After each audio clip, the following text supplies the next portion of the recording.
When I'm talking and I get really into my talks and I'm looking at you guys with a snake in my hand, if he does creep on up behind me and I haven't noticed, give me a little wave, give me a yell. He sneaks in. See? He's coming in now. He's very sneaky. You can see these scratches on the glass here. They're not from me, they're from his teeth. So I don't want him jumping up during my show. So far, he hasn't done it to me yet, which is great, touch wood. I just don't really know how I'm going to react. If I've been with a snake in my hands, probably don't want to find out. You guys are it's not quite the splash zone that you're after, is it? But yeah, so let's avoid that situation. So just give me a yell. Now, I'd love to find out a little bit about you guys just before I kick things off. Do I have any locals today? Oh, couple, beautiful. We haven't had too many lately. It's nice to see a few locals, lovely. Everyone else, I'm assuming, is on holidays? Yeah. Lucky ducks, enjoying the sweltering heat. Yeah, bro. Yeah. No one smells what looks good up here in Far North Queensland in summer. So we're all in it together though. Now, if you've just arrived, you've been here a little while, but you haven't seen a particular snake, I always point her out. Her name is Sally, which is short for Psycho Sally, because she's an absolute delight. She is a 6.1 metre long reticulated python, weighing in at just under 100 kilos. Wow. So she's an incredibly impressive girl. Now, I'm not quite strong enough to bring her down here on my own, but you can see her down in our reptile display building, so I highly recommend at some point today, if you haven't seen her, head down that way. Go in the building, out the back doors, she's there on your right hand side. She is incredible, so definitely catch a look at her. So we'll kick things off. Now, do I have anyone here that is absolutely terrified of snakes? One? You're on your own. Oh, bit nervous down here. I'm always really impressed when you come down if you're nervous with snakes. I think it's fantastic that you still want to come on down, see them, learn a bit about them. Like I said, I can't leave here. I'm not singling you out or anything like that. Do I have anyone here that absolutely loves them, thinks they're the bee's knees? Yeah, usually it's the front row, usually. Lovely. Everyone else I'm assuming is kind of in there. I don't mind as long as they're over there. Yeah, same. Had to get past that one pretty quick. Believe it or not, I didn't grow up with a passion of wanting to handle, venomous snakes and such. I grew up on a farm in inland New South Wales. The only snakes we ever saw were venomous ones, and we didn't want them there, so they were pretty terrifying. So it's a very different way that my career went, that's for sure. Now, this little fella here is not a venomous snake, that's why I'm handling it in this fashion. The venomous snakes I'll handle differently to this. I'm not going to be having their head right near my skin there, that's pretty dangerous. But this little one is a lovely, sweet little snake. This is Noodle. So little Noodle is a fully grown pygmy python. So he's actually not going to get any bigger than this. So, tiny, tiny snake. In fact, our smallest snake that we have here in Australia. Now he is native to our country, as are all of the snakes I've brought down today, so it is possible for you to actually come across them out in the wild. So very cool. I'm sure most people, if you haven't already, if you're from Australia, you're going to come across a whole bunch of snakes during your lifetime. It's how our country is, we've got so many of them. But this little fella, if you're going to find him, he's out in the Pilbara region. So you've got a nice kind of desert type region, very hot, quite cool of an evening. So to be a snake out in that environment, you need a really good setup. And what they have worked out is that if they take up into these termite mounds there, they're going to be in a nice temperature controlled area. So it keeps it nice and cool out of that really harsh sun, and then it also keeps it nice and constant. So it helps for their body, but also if they're laying any eggs, it helps to incubate them as well, keep them at that constant temperature. So a really good area to be living if you're in that harsh environment. Now, if you're holding up hosts in a termite mound and it's nice and hot, you don't really want to be going out hunting and searching for food. So they've got another little system there that works well for them, is they've got critters coming to their door basically all the time. So they're not eating these termites that are running around the mines, they're eating the lizards, the birds and such that are coming to feed on the termites. So really good setup, they've got a constant food source there and they don't even have to leave home. So very, very convenient for them. Now usually when I have little Noodle out, I love to tell you guys how great it is to have a snake as a pet. Do I have anyone that has a pet snake at home? One? That's usually the amount of hands I get. It's not a common pet, but they are pretty fantastic. So I myself, I'm a crazy cat lady. My cats beg me for food all day long. This guy here, much easier to look after. He's not round your feet meowing and tripping you over begging for food. He's just hanging out nice and peacefully, usually. And usually if you want to feed them, you're looking at a feeding schedule of about every 4 to 5 weeks. You'll give them about 1 meal. So a pretty cruisy system there. Now, if you're not feeding an animal too often, then you're going to notice that they're not pooping too much either. So pretty easy to clean up after. So you swoop in with a bit of paper towel and you're pretty much done. So even though if the kids beg you for a pet snake and then they never look after it themselves, you're not in for too much cleaning. So I won't try and sell it on the kids too much today, I promise. I saved that for the school holidays. So they are pretty wonderful pets. Now I always recommend making sure you're in an area that you have veterinary care for them if you do have one, but they are pretty fantastic. Do I have any questions about little Noodle here? Anything you'd like to know? Yeah, you're all nice and educated, beautiful. So I usually don't keep, pardon? How old is she? How old? We don't have an exact age. We've got a few pygmy pythons and I do forget their dates. But usually they're between about 6 and 9 years old, I believe. So for most of our show snakes, they're in that kind of middle prime age. We don't use super young snakes too often. And we eventually retire our old snakes as well, so they can just live out peacefully as they start to age a bit. But yeah, anywhere between 6 and 9 for this little one here. All right, yep. How long is it? How long is it? Oof. Oh, that long? I would guess, I've been out of school a while now. Over 50 centimetres? How's that sound? Yeah. About 52 centimetres, I reckon. Probably spot on, I'd say.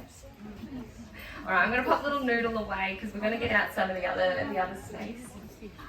So that's usually what people come down for, is the venomous ones. They just warm us all up with a non-venomous python, get everyone comfortable, and then whip out the big things. Now, do I have, actually I forgot to ask, is anyone on a 2:30 boat today? Yeah. Okay. We're going to skip the first aid. It'll be fine. Usually I do the non-venomous python, do the first aid and go into the venomous stuff. That way I've taught you all how to save my life in case something goes wrong. But I feel pressured to make sure you don't miss out on the venomous snakes when you go to 2:30 boat. So we're just going to go straight in. This one's slightly less dangerous, so we'll start with it. So with the venomous snakes, what I like to do is, I'm not going to tell you what it is. I'm actually going to tip him out and see if you guys can guess. So you're lovely and polite putting your hands up and all of that. I was asking questions before. It's a little bit trickier for me to look for those hands up and such, but I have a venomous snake in my hand, so just yell things out. It's absolutely fine. You don't really have to be polite in Cairns. It's fine with Queensland. Getting out. Come on. Oh, red-bellied black. Red-bellied black. Spot on. Oh, good guess. Brown snake. So it is in fact a red-bellied black.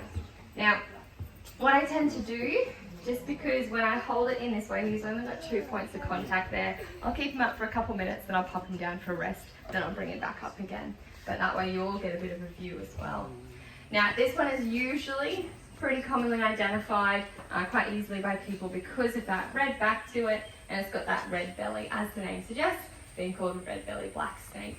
Now, this is what most red-bellied black snakes look like, not all.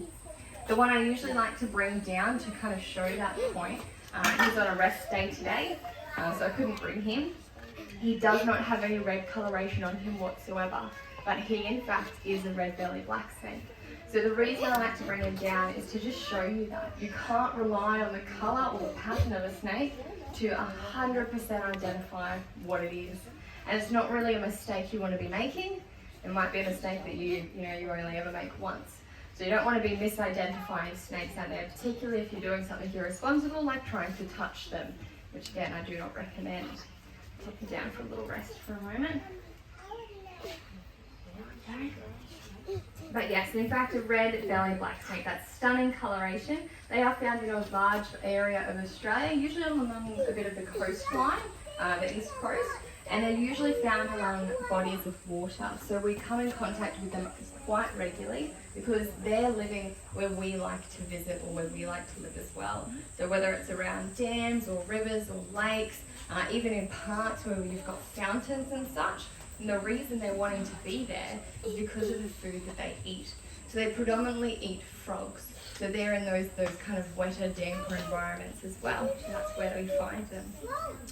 Now, being a snake that predominantly eats frogs, with the introduction of cane toads, they've actually had quite a bit of issue. So they can't actually tell the difference between a frog and a cane toad.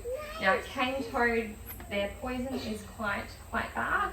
It will kill a red-bellied black snake quite easily. We often find them dead with the toad half inside their mouth. So it's a pretty awful toxin. Can wipe out a whole bunch of animals. So sadly, we're actually seeing a whole lot of them actually dying from consuming those toads. What we've actually started to see over time, however, is although the red belly in general is on the smaller side when it comes to our snake species, we're actually seeing the population as a whole becoming a little smaller in general. And the reasoning for this is the larger snakes, so snakes size up their food, they generally can work out what they can and can't eat. So the larger snakes are eating those cane toads, which tend to be bigger than your average frog. Now, if they're all dying off, we're actually over time losing those genetics that are responsible for large snakes. So in time, we're actually seeing smaller snakes surviving because they're not eating the toads as often because they realise they're too big for them.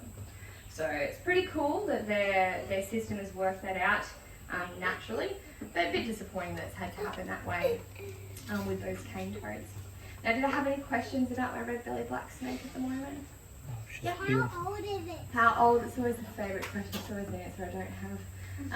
I don't have his exact birthday. This one is getting a little bit older, so he may even be approaching about 9 or 10 potentially. He'll probably go into retirement over the next few years, I reckon. But yeah, about 9 or 10, but I don't know his exact birthday. Yep. Do they go back into the wild after retirement? Unfortunately, our snakes here can't be released back into the wild. It's a bit tricky, I guess, because they're so used to our environment, it's hard for them to learn how to live in the wild. So here with their food, by law, we're not allowed to feed live food to them, so all their food has been humanely killed beforehand, which means he's never had to catch his food before. So although he does have some instincts there, even though he's captive born, he just doesn't know how to hunt. So it could be quite an ordeal to try and teach him. And you know, big changes in animals that are getting a little bit older can be stressful, so we don't want to give him that stress. So he will stay with us here in captivity for his lifetime. We don't take snakes from the wild either. Taking animals from the wild is a very old practice, done many years ago with zoos. But all of our collections are captive bred, and we just work together throughout Australia, the Australasian region, and the world to keep our populations varied and healthy. The only exception is if you get injured animals from the wild that have been rescued, taken through veterinary care, rehabilitated, and some of them are deemed unreleasable due to the significance of their injuries, then they can come into a captive situation because they wouldn't survive in the wild. But yeah, this guy, he'll be with us for his whole life. Be careful of the crocs. Which I don't think he minds. He's got a pretty great setup. You can see he's pretty relaxed as well. Just the crocs behind you. Thank you. Yeah, he gets a little cruisy in there. Beautiful. Now, with our snakes, quite often some of the questions I get is it on the top 10 list? This one is not. He doesn't even, I don't even know if he hits top 20. His venom is not considered highly toxic. It can still cause you some harm, that's for sure. He's definitely one to be wary of. But there's been no recorded human deaths from a red-bellied snake bite at this point in time. So generally, you can get some issues. You're going to become quite unwell. They've got an aspect to their venom that's necrotic, so the bite site can actually become necrotic itself, all kinds of things. But usually they're not classed up in that top 10, quite as dangerous as those other ones. And it is true, we do have 9 out of those 10 top 10 snakes here in our country. So we've got a lot of highly venomous snakes here in Australia, which is very cool. dependent on your definition of cool. Now, I'll pop this little fella away. We will actually duck into the first aid quickly, and then we'll head into our final snake here.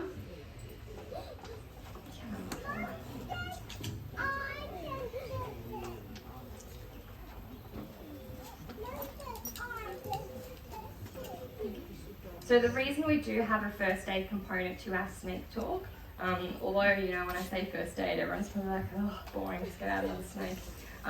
It's really important to know a bit of snake first, very active today, a bit of snake first aid, particularly here in our country. So we actually have about 214 different species of snake here in Australia. Over 50% of them are venomous. That is very unique to our country. Most countries, it's a much, much lower percentage of venomous snakes. So there's a lot of dangerous stuff out here in regards to our animals. So definitely something you need to know about. Now, has anyone come across a wild snake before? Yes, we have. Yeah. A few of you? Beautiful. So the thing that you want to have for your snake first aid is this, a bandage. Now, does anyone actually carry one with them every single time they go camping, hiking, bushwalking, all of it, every time? And it's in your backpack, not in the car? Yep. 1, 2. There's not many hands. So it is really important to have. Now, does anyone know, I'm not going to put you on the spot, don't stress. Does anyone know, 100% know how to actually apply this to a snake bite? You can do it with confidence. Yeah. Again, 2 or 3, 4 hands. Nice. Couple. Beautiful. This first aid. We all need to brush up on a first aid. So this is what you want. This is what's going to save your life if applied correctly. So before I tell you exactly how to use it, I'm going to go over a few little things that you may have heard, a few little myths on what you should be doing. Has anyone here heard any weird and wonderful things of what you should do for a snake bite?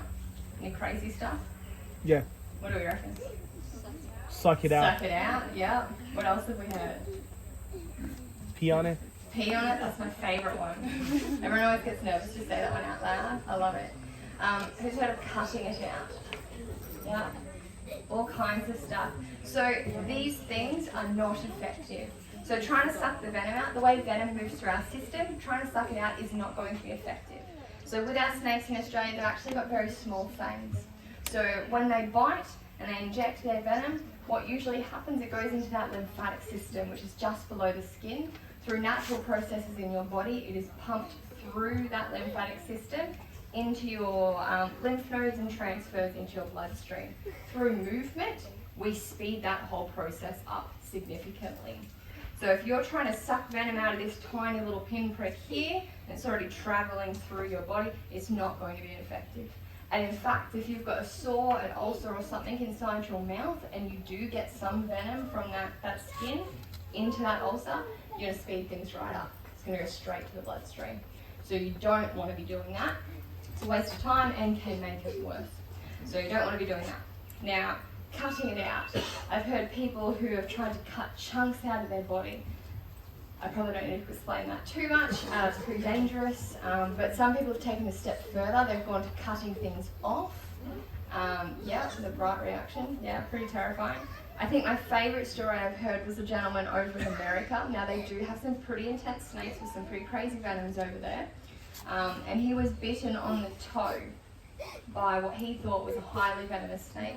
So rightly so, he panicked, he got pretty stressed, as we all would. And in his mind, he went, all right, I have to cut it off. That's how I'm going to save my life, I'm going to cut it off.